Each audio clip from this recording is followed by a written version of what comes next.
As a senior at Boise Bible College, I have certain unmentioned rights, especially concerning my rooming situation.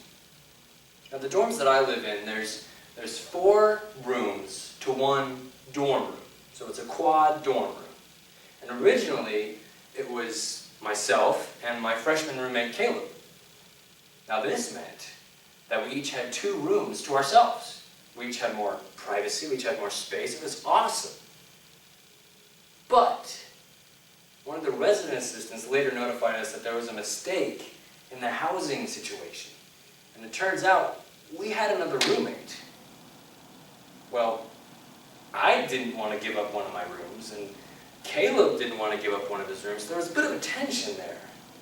And we're trying to figure out, well, maybe there's another room that he can go in, and no, apparently not. Finally, the RA just says, Jamison, you have the right to say that the new guy moves in with Caleb.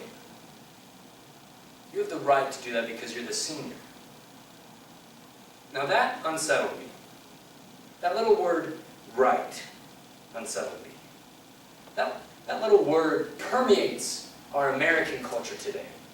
We have the right to pursue life, liberty, and the pursuit of happiness. We now even have the right to choose our own gender.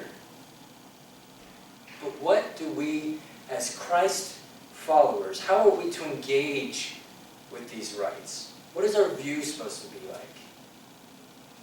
Philippians 2, 3 through 8, is Paul talking about this. In verses 6 through 8, he's talking about Jesus and how specifically he gave up his rights. Verse 6, who being in very nature God, did not consider equality with God something to be grasped. Jesus gave up his right to his God power. He didn't give it up, he gave up the ability to exercise his power. Why?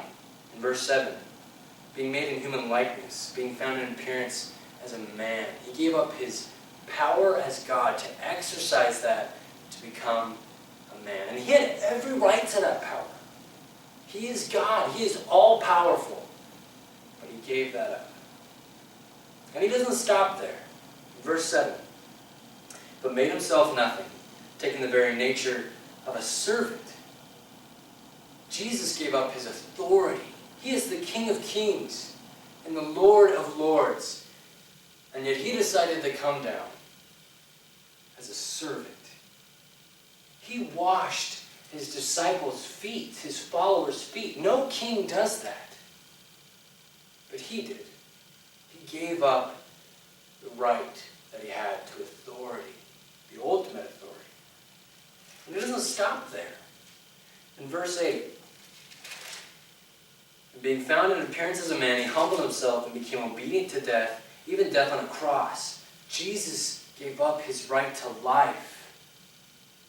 Jesus is the very source of life, the very essence of life. Through him, all things are held together. And he gave up that right to become a sacrifice for us. Jesus gave up his power, his authority, his life for us. So what do we do with that? Paul answers that. Going back to verse 5. Your attitude should be the same as that of Christ Jesus. We should be willing to give up our rights, as Jesus did, for the sake of others. That's great, Paul, but what does that mean? Verses 3 and 4. Do nothing out of selfish ambition or vain conceit, but in humility consider others better than yourselves. Each of you should look not only to your own interests, but also to the interests of others. We are called to give up our interests, our ambitions, our desires, our wants, our needs for the sake of others. Christ gave up his rights. So should we. I want you to think about this last week. Think about it for a minute. Was there a time when your interests were placed above somebody else's? When you placed somebody else, your interests over somebody else's? Was there a time even when you considered yourself better than someone else? I challenge you to address that situation. If you need to seek out forgiveness, seek it out. If you need to let go of your will, of your desires, of your interests, then let them go. Christ gave up his rights. So should we. Going back to my roommate situation, I was struggling really, really badly with this because I knew how Christ gave up his rights. And so I decided to let the new guy room with me. Christ gave up his rights, so should I. And now this was hard. It wasn't easy for me, and it still isn't necessarily.